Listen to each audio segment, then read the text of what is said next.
Begg, please. And can I just reiterate my invitation, if there's anybody that wants tea or coffee, just help themselves. Janet, welcome. You've been sitting there watching the process. You're familiar with what we're doing. We've got your written submission, and we've got 10 minutes, and it's over to you.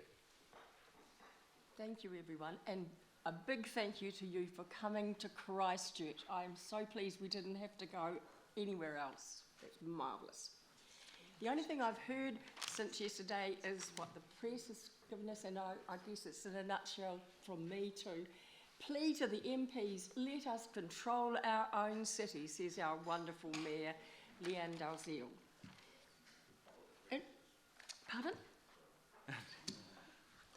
I'm just agreeing with almost everybody else who said things, so I'm going to cut to the chase here on my number 3 thing that I'm asking for: an integrated independent public transport board or authority to be set up for Christchurch, Selwyn and Waimakariri public transport to cover buses and trains and ferries. Now, the only thing that's been in the newspaper is a 47-page review of governance and delivery arrangements for public transport in Greater Christchurch, which I haven't been able to comprehend properly.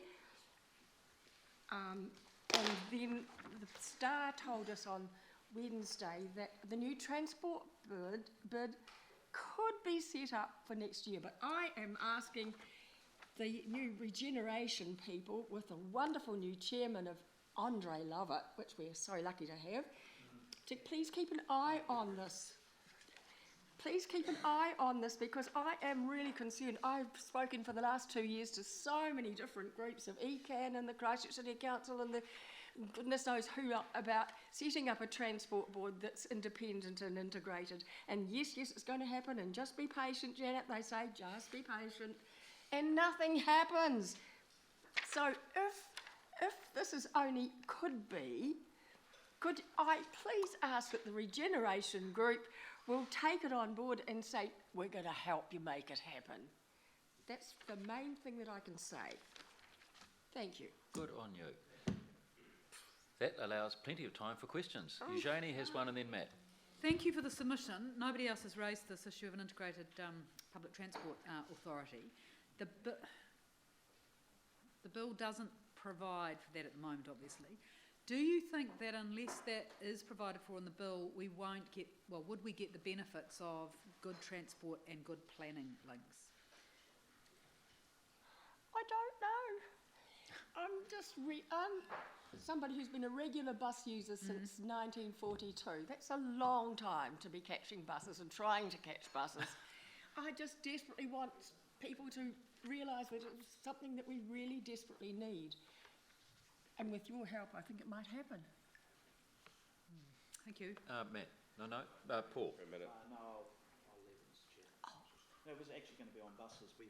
It's not pertaining to this bill. On a previous bill, when we did hearings on the ECAN review last week, 2 weeks ago. 2 weeks ago, we heard from submitters from the disability community about some of the substantive improvements that they were experiencing in using the buses in recent years. And I was just wondering if you thought that there could, through integration, be also better ability to cater for the needs of older citizens, perhaps, who may be less mobile. Indeed, absolutely. Yeah. But it's really the governance that I'm really concerned about, getting it integrated instead of having, yes, you can't, no, it's nothing to do with us, it's something to do with them. No, not us, not me. No, he doesn't work here anymore. Have you seen the new bus interchange? Pardon? I haven't seen the new bus interchange. Have you had a look at that yet? Yes, I've used it several times. Yes. And what would your assessment be? It's a palace. We're just ordinary bus users, for goodness sake. Right. Matt. Thank you very much for your submission. I think you'll find most residents of the Waimakariri very keen to get this integrated transport solution approach. Absolutely. I'd just like to draw your attention to the Northern Outlook, which is a fine paper that serves North Canterbury. And that came out this morning, and actually on their front page they talk about a new joint committee being set up across Selwyn, Waimak, City Council, ECAN as well. And I suppose now we've got the roading infrastructure right, we can put the buses on them. They can have reliable travel times, which feeds into light rail, and we can have an integrated transport system. So if we are regenerating the city, we need to look at how we're competitive internationally, and we need an integrated transport system that serves the best needs of probably what's going to be the best new small city in the world. So thank you for raising that. Thank you, Mr. Ducey. That's great. There are hundreds and hundreds of bus users who feel exactly the same way, but most of us don't really want to have to come and speak to a group like this. It's just too daunting. Well, we appreciate you doing so. Nick, did you have a quick something you want to say? Kia ora, Janet. Thank you for also mentioning a fine resident of Summerfield, Andre Lover.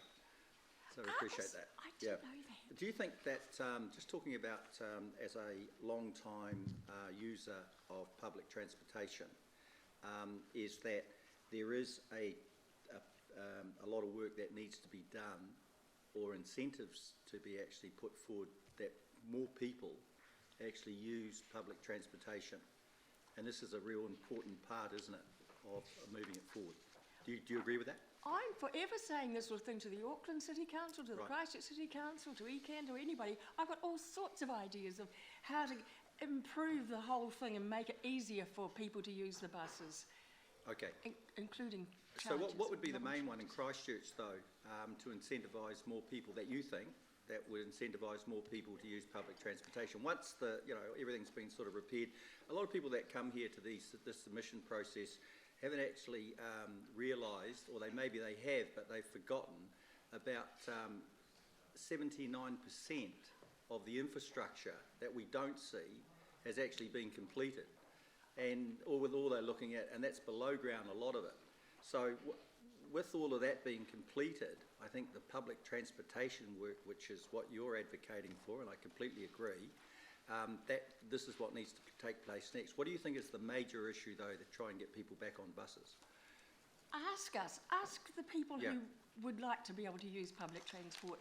And I always sum it up as this: I want to be able to catch a bus when I want to catch it and where I want. Oh, I've got all muddled.